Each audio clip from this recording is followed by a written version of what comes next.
New questions today about our jobs crisis in the wake of the president's remarks last week that the private sector is doing just fine, while public employees are the ones who are really hurting. White House Press Secretary Jay Carney is now telling the media we should be using more context when reporting on this story. Here he is from yesterday's briefing. The simple fact that in a recovery that has seen 4.3 million jobs in the private sector created, it has also seen a situation where, because of massive layoffs of teachers and firefighters and police officers, a reduction in the public sector. And again, I would say that our general position is we're for truthful, factual, accurate reporting that's done in context.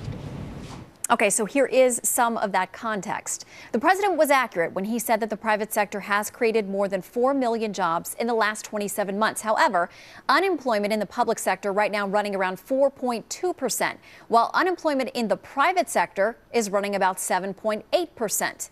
The average wages for federal employees runs around $73,000 a year. Private sector employees average only $47,000 a year, roughly 30% less.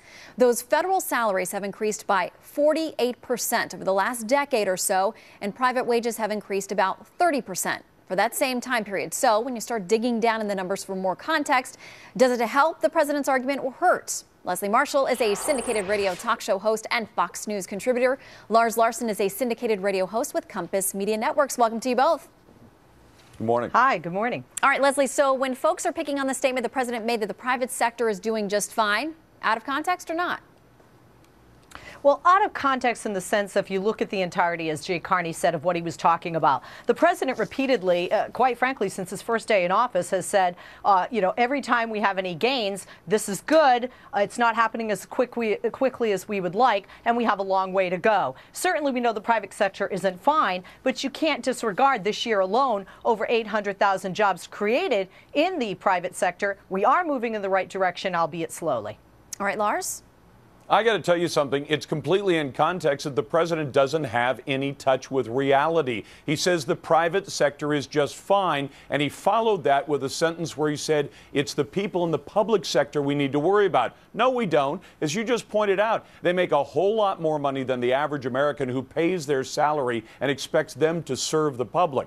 The private sector employment is down a long ways. Public sector employment is down short. In fact, private sector employment is down about 4% overall. Public sector employment's only down 2%. The president is worried about the public sector because that's where the unions are the strongest, and those are the votes he needs this fall. That's the context we ought to put it in. Well, and Leslie, how could this play out with voters in the PR battle over these numbers? Because you look at places like San Jose, out in California, just last week, voting down some of these union perks and pensions.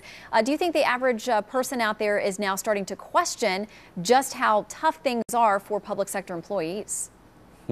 Well, as you know, whenever you take percentages, quite frankly, whether it's a union employee, whether it's just a federal government employee, do we include Congress in that? They're federal government employees, and I'd love to see Congress, left and right, reduce their salaries. You up for that, Lars?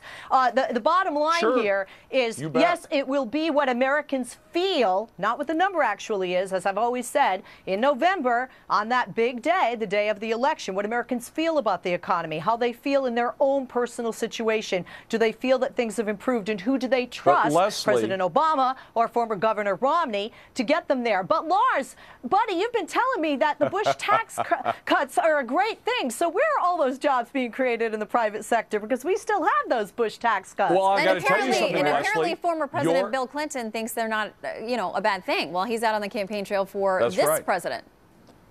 And by the way, this administration has been inventing new rules and regulations that have hurt energy production, that have hurt job creation and everything else. Leslie, to take the number that Shannon mentioned a moment ago, the average public sector employee makes 50% more than the average person working in the private sector, if you frame it that way. Do you think the average person who's going to consider voting for President Obama likes the fact that the public sector employees make 50% more than they do and have a lower overall unemployment record? And yet the president says those are the folks we have to feel sorry for. He wants Congress, and he said this in the sentences after that comment last week, to shovel more borrowed money out to states and localities that have to by Constitution, live within their means so they can hire more firefighters, cops, and teachers that they obviously can't afford. That's why all those states and cities and counties have cut back those private sector workers. They have to live within a balanced budget, and the president wants us to borrow money from China and shovel out to the cities. Do you think that makes any sense, Leslie? All right. I know you'd love to respond, Leslie, but we have to leave it there. We're out of time. We'll have to see, how the average voter crunches these numbers and whether, as Leslie